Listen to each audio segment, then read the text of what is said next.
What's up, everybody? Amazon dropped all 10 episodes of Batman Cape Crusader yesterday, and man, that was a crazy binge watch. There will, of course, be spoilers here in my breakdown for all of Season 1, so you've been warned. Now let's dive into it.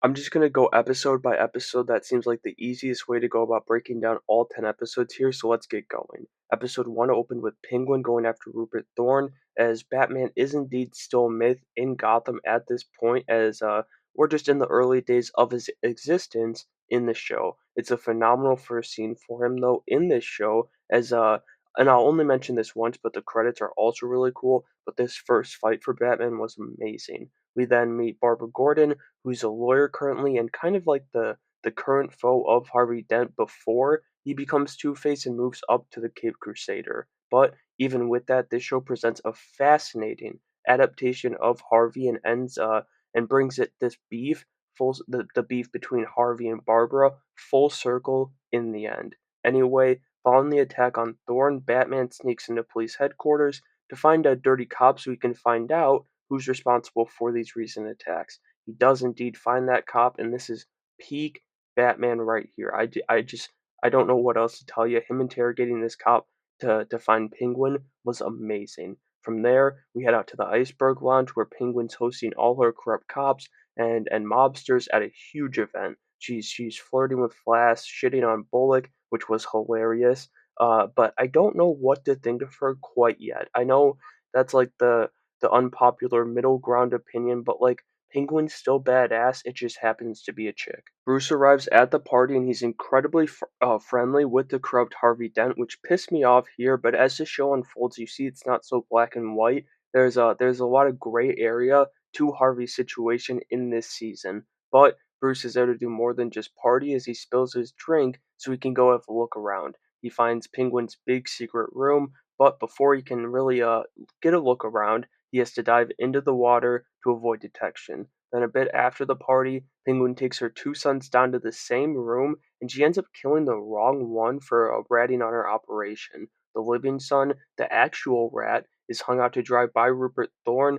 Luckily for him, Barbara is there to help, and Batman saves both of them when they're cornered by Penguin's thugs. This is also right around when it's revealed that Bullock and Flash are dirty, I believe, even though they were at the Iceberg Lounge, so it's a bit obvious. And after everything that's gone down, Batman's headed back to the Iceberg Lounge to stop Penguin from. She's trying to blow up police headquarters now. We got another badass fight here with Penguin and her goons, but she still gets the shot off and blows up police headquarters, trying to take out her son, who's there ratting on her. Batman also realizes, after the fact, of course, that by taking Penguin down, he made Thorne more powerful, and that's a major failure on his part. That was an incredibly strong start for this show. I know I have the unpopular opinion that I'm not mad about Penguin, but like I said, she was still the Penguin, so why should I care about it? The one thing that I did get hung up on for a couple episodes, though, was Bruce and Harvey being friends, even though Harvey is a corrupt DA, but like I said, that story has a lot of intricacies that you just have to let play out. Alright, moving on to episode 2, we got a real brief opening scene where a woman is kidnapped and the credits roll. That's pretty much it. Bruce is then brought in for questioning since the woman was his date and he gets off on the wrong foot with Detective Montoya, but he later reveals he was testing her to see if he could trust her as Batman. Lucius Fox also made his first appearance here, getting Bruce out of the questioning from Montoya. She then goes off to investigate alone, and she runs into Clayface, but he plays her, and she doesn't realize it until it's too late. Batman's there too, though, and he gives chase, but the Cape Crusader ends up losing him too. Actually, really ended up liking this Clayface design, even though I do very much prefer the modern version. It just works in this show. We then get some really good bickering between Montoya and Harvey Dent right before he roasts Detective Bullock, same as the Penguin. It's also coming together now that Clayface is just going after everyone involved in the movie that he was working on. Batman luckily was onto that too, though, as he was able to save the director of the movie when Clayface got to his name on his list. The sword fight we got here too was pretty damn cool, and really, I liked most of the action in this show because I thought it was when the animation was at its best. It's also revealed that Clayface or Basil Carlo has been impersonating all of his victims, so all of the interviews that Montoya did, that was Clayface. Bats is able to stop Clayface from killing the actress as well as after Clayface got both her and Montoya in his custody. He got him captive. Batman freed Montoya first so that she could take care of the situation there while he fought and distracted Clayface. And I'm loving their partnership or relationship, whatever you want to call it, so far in this show. Regardless of whatever you want to call it, this show starts with back to back strong episodes, but no banger quite yet, just some good episodes. Like I said, I did end up enjoying Clayface and his old school design, and honestly, wouldn't mind Matt Reeves doing something similar in either the Batman Part 2 or Part 3. Jumping to episode 3, it opened with our first interaction between Bruce Wayne and Selina Kyle. That dynamic was instantly amazing, but this scene was incredible because when a reporter makes a nasty remark about Martha Wayne getting herself killed wearing those pearls into Crime Alley, Bruce breaks his jaw. That's how the show brings Harleen Quinzel into things too, as she's going to be Bruce's therapist. All of his memories of the night his parents died rush back to him here, and I love the way they went about addressing this night in Bruce Wayne's life. You know, it could have been the first scene of the show, it could have been not in the show at all, but they waited and they crafted it into this third episode in an incredibly powerful way. Then, on the other side of Bruce and Selina's dynamic, Catwoman is born to solve her money problems, and she goes on a crazy spree to kick off her career. She does finally get caught, though, coming out of I can't remember exactly what it was. There were 10 episodes, so forgive me. But she is able to lose the cops, not the bat, though. We then see some more therapy for Bruce as he struggles once again during this session. Things are going a little better for Selina, though, as she gets off on her crimes thanks to Harvey Dent. And that right there is one of those gray area things I was talking about, where there's this fascinating dynamic that he's potentially building these relationships with future partners, future villain partners, but yeah, the finale kind of puts a hold on that. Anyway, sticking to this episode for now, Catwoman immediately returns after Selina gets off easy. Batman's on the case so as he gives chase, but actually ends up saving her instead of arresting her. That results in our first kiss between the cat and the bat, but she quickly tricks him and escapes. But Bats is resilient and sets a trap that Catwoman just can't resist. We also got some great Bruce stuff during this third therapy session with Harley. Even Alfred is insisting that he needs it, and obviously he does. I mean, he dresses up as a bat, but Bruce is never going to admit that. Anyway, Catwoman springs the trap, but she brought a panther with her, and I think it was a panther. I'm not exactly a cat expert, but it was a big fucking cat, and it was so cool. But she ends up running into Bullock and Flash anyway, while Batman is dealing with her not so little pet. Bats does end up saving her again since she ran into the crooked cops, and he also roughs up the two detectives during this scene. This is the episode where I got a little concerned because I thought the show felt a bit repetitive, and if it stayed this way for 10 episodes, this breakdown would not exist right now because I would have stopped watching. But it was still good, and I really liked how just how obsessed Harleen is with Bruce even before Harley becomes obsessed with Batman. Alright, episode 4 is going to be a quicker one here, but it followed those events directly as the mayor of Gotham turns against Batman and throws the problem in Gordon's lap as if he didn't have enough to deal with right now with the giant problem of Harvey Bullock. The GCPD is starting to set traps for Batman here, and most don't work out, but they do finally get him with a car chase. This was amazing, and the Batmobile is so badass. I mean, I love how, in this first season, how they handled Batman's relationship with the entirety of the GCPD. We then see Harleen Quinzel briefing the GCPD on Batman from her perspective. She also revealed here that she was taught by Dr. Crane, but it's not really clear if it's Scarecrow himself or his father. I'm assuming it's going to be his father just for the sake of ages of the villains in the show and everything.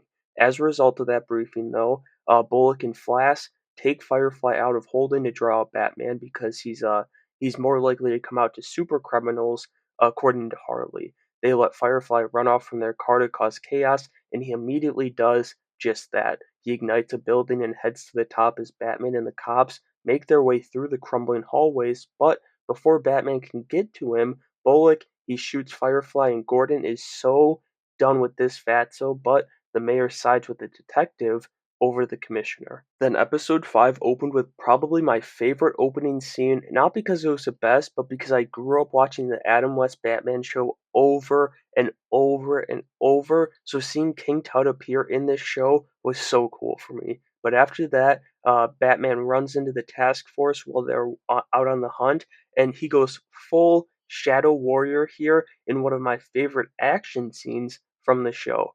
Then we meet the dark side of Harleen Quinzel as it's revealed when she doesn't feel she's made progress with her client. She gets a little bit, just a tad bit extreme. I loved that she kind of has her own little Arkham Asylum here too, but I can't lie, it's a little strange seeing Harley without seeing Joker first. So I'm curious to see if there will be any flashbacks to this show, their backstory, or if it's just completely different in this universe. We also got some good father-daughter stuff with the Gordon family this episode, and really, it was just a great episode for Barbara Gordon. She's friends with Harleen, so she's of course all up in this situation, and she even runs into Batman, shattering the myth for her as he tells her he's got everything handled. When he gets down to Harley's Arkham, though, she sends her patience at him, and I said it earlier, but this is actually the fight where it clicked for me in my mind that the animation was much stronger during the fights. It also seemed like Harley knew Bruce and Batman are one and the same, though. At the end of the scene after the fight when she's got him trapped, and I hope I misunderstood it, but man, that would be a huge mistake. The clown did have one more trick up her sleeve though, as she deactivated or activated a bomb rather, before she left. But then Barbara goes back for Batman. She was able to get him out. She wasn't able to get him out. Sorry, but he survived and ended up saving her life as Harley fell into the water below.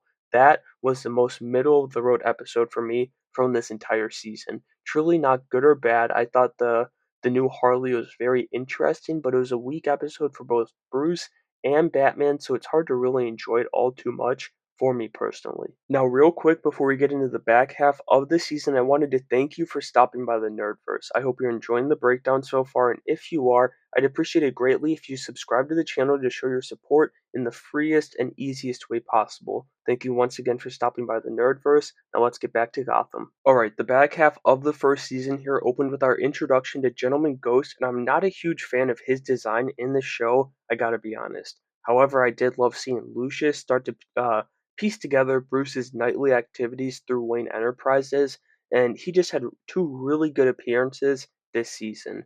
We then see Rupert Thorne pay a visit to Harvey Dent, whose mayoral campaign he's been influencing. Gentleman Ghost attacks a train that Harvey's on and ends up being a terrible look for the DA as Ghost only steals from the poor, not the rich. Batman's on the case though and catches quite the interest in his new foe after their first interaction.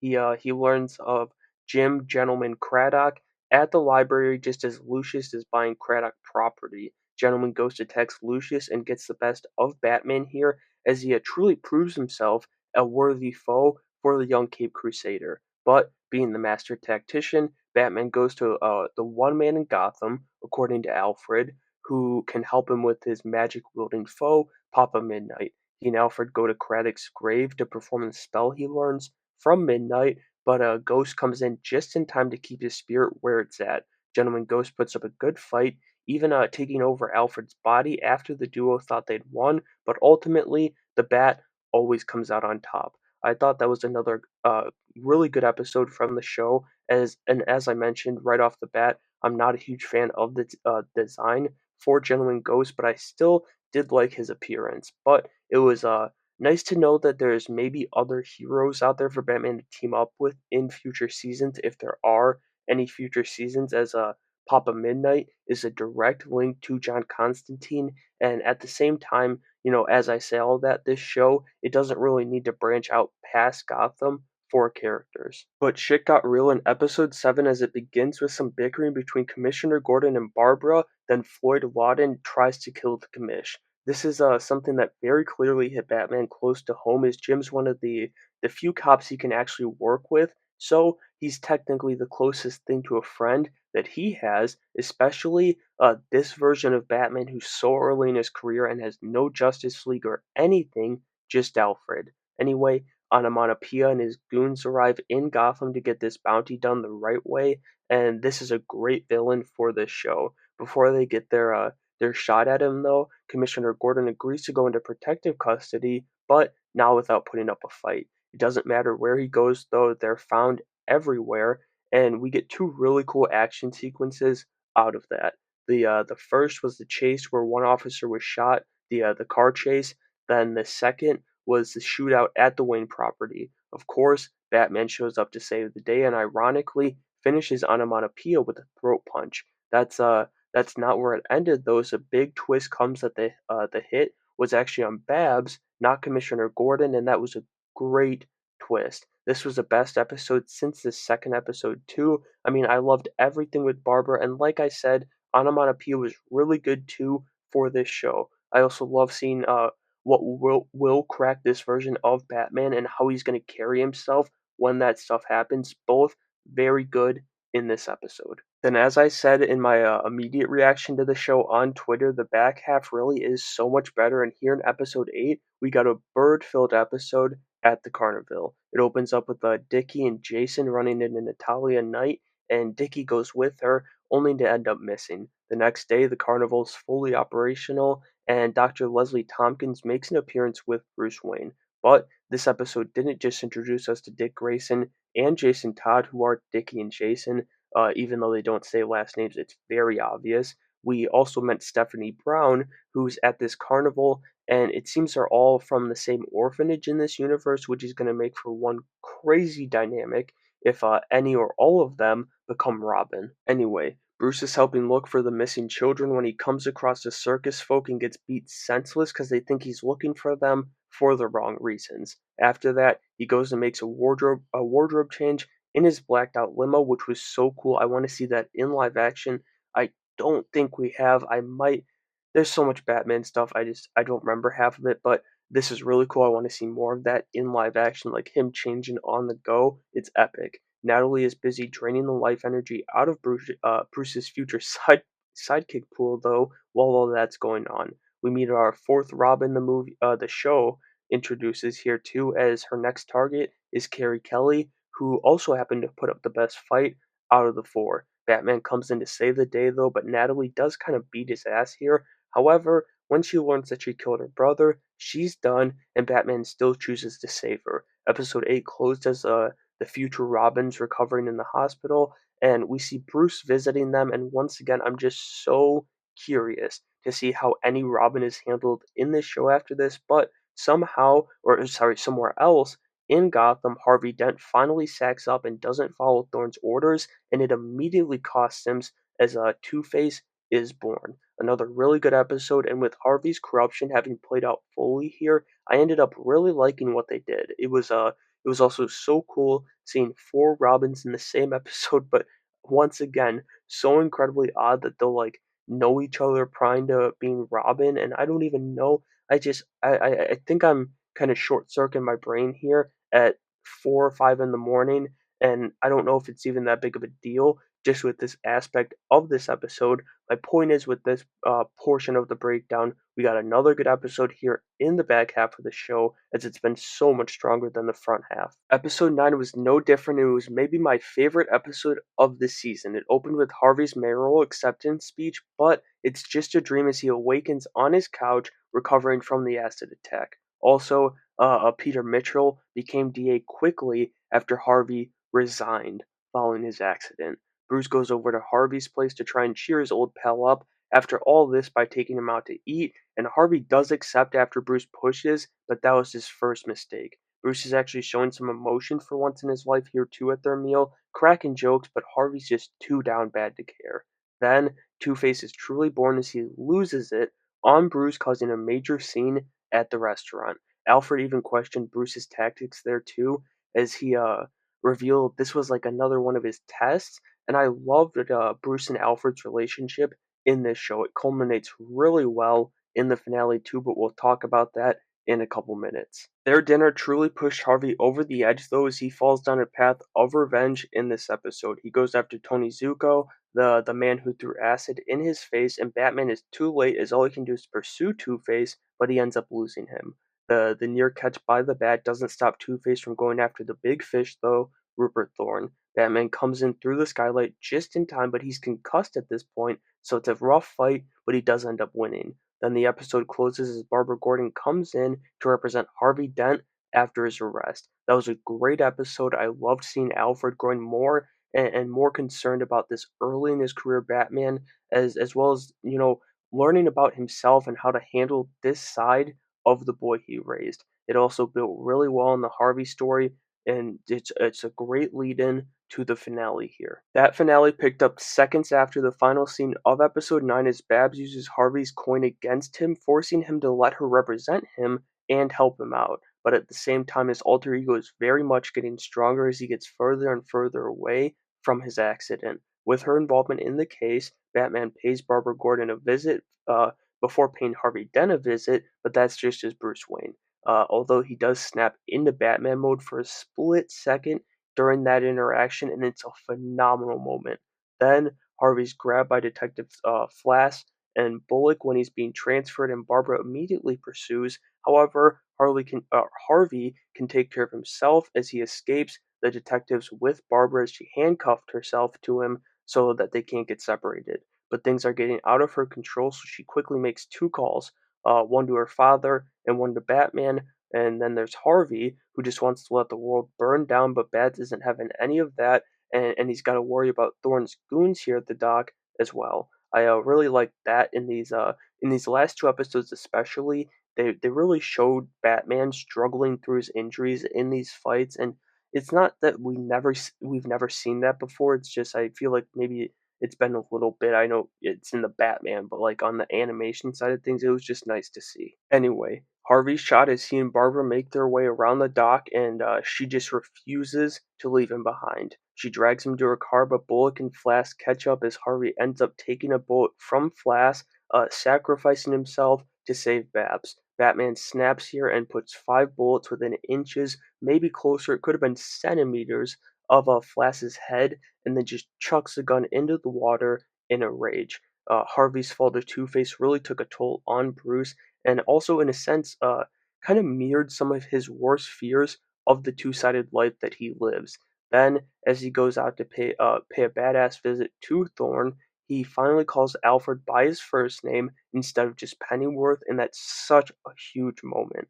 The final scene of this first season saw the introduction of the Joker as he tested his gas on some subjects, and we got a voice reveal that I'm gonna need to hear more of. We'll put it that way because I don't want to lose my mind and start shitting on this show over something so small when this season was just so damn good. I thought this was a great finale, Joker's voice aside, of course. And if you'd told me that Harvey was gonna die this season before the show, I probably would have been worried. But much like the Bruce and Harvey relationship, I was wrong, and the writers cooked so hard, I just had to like it. They also do a really good job establishing Barbara this season and giving her reason to become Batgirl next season, and with Bruce also having reason to look for sidekicks in the next season. And so that'll do it for my breakdown for season 1 of Batman Cape Crusader. I'm not sure if his second season is confirmed for the show or not, but I'm really hoping we get one because that was a damn good show.